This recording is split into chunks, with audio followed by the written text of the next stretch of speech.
Some poets are satirists. No poets are satirists. Some poets are not satirists. All poets are satirists. यह सारे वाक्य logical reasonings के हैं जिनके truth falsity के क्वेश्चंस अक्सर हमारे कॉम्पिटिटिव एग्जाम्स का एक हिस्सा होते हैं। आइए इस विषय को थोड़ा हम डिटेल में समझने की कोशिश करें। नमस्कार दोस्तों, स्वागत है आप सभी का इस चैनल पर। यहाँ हम लॉजिकल रीजनिंग से रिलेटेड कुछ क्वेश्चंस, कुछ कॉन्सेप्ट्स को स्टडी करेंगे। इस टॉपिक से रिलेटेड कई वीडियोस पहले भी हमारे चैनल पर उपलब्ध हैं।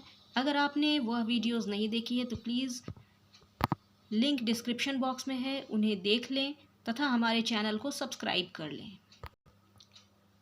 Draw as many inferences as you can from the falsity of the following. Some roses are not red. यह एक ओ वाक्य है तथा इसे फॉल्स मान रहे हैं। अब हम एक एक कर इनके अल्टरनेटिव्स को चेक करेंगे। प्रश्न में दिया गया वाक्य एक ओ वाक्य है तथा पहला अल्टरनेटिव ए वाक्य है। स्क्वायर ऑफ ऑपोजिशन की मदद से हम जानते हैं कि ए और ओ वाक्य कॉन्ट्राडिक्टरी है। यहाँ अगर एक फॉल्स हो तो दूसरा ट्रू हो जाएगा और अगर एक ट्रू हो तो निश्चित रूप से दूसरा फॉल्स होता है। यानी कि हमारा पहला alternative all roses are red यह ट्रू वाक्य माना जाएगा। इसी प्रकार हम दूसरे वाक्य सम रोजेज आर रेड जो कि एक आई वाक्य है, इसे भी स्क्वायर ऑफ ऑपोजिशन की मदद से चेक करते हैं।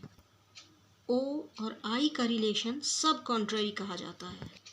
सब कॉन्ट्ररी के अंदर दिए गए वाक्य को हमने फॉल्स माना हुआ है।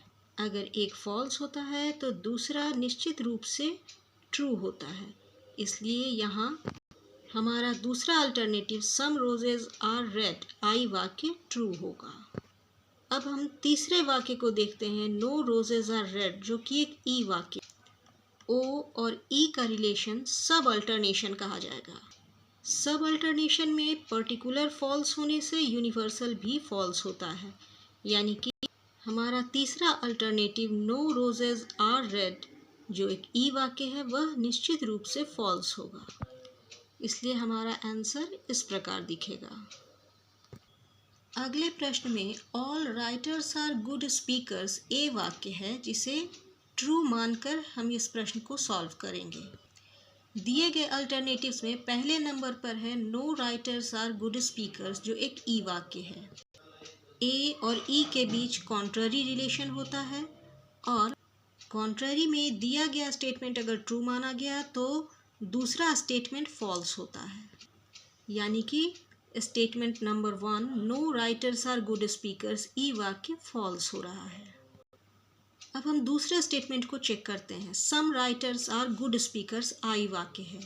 ए और आई का रिलेशन सब अल्टरनेशन कहा जाता है। सब अल्टरनेशन में अगर यूनिवर्सल स्टेटमेंट को हम ट्रू मान लेते हैं तो पर्टिकुलर भी निश्चित रूप से ट्रू होगा, यानी कि हमारा दूसरा statement some writers are good speakers I वाक्य ट्रू हो रहा है। तीसरा वाक्य some writers are not good speakers O वाक्य ए के लिए एक कॉन्ट्राडिक्टरी स्टेटमेंट है। कॉन्ट्राडिक्टरी में एक ट्रू होता है तो दूसरा फॉल्स, एक फॉल्स होता है तो दूसरा ट्रू होता है। इसलिए जब हमने ए वाक्य को ट्रू मान लिया है तो इसका तीसरा अल्टरनेटिव हमारा ओ वाक्य निश्चित रूप से फॉल्स होगा।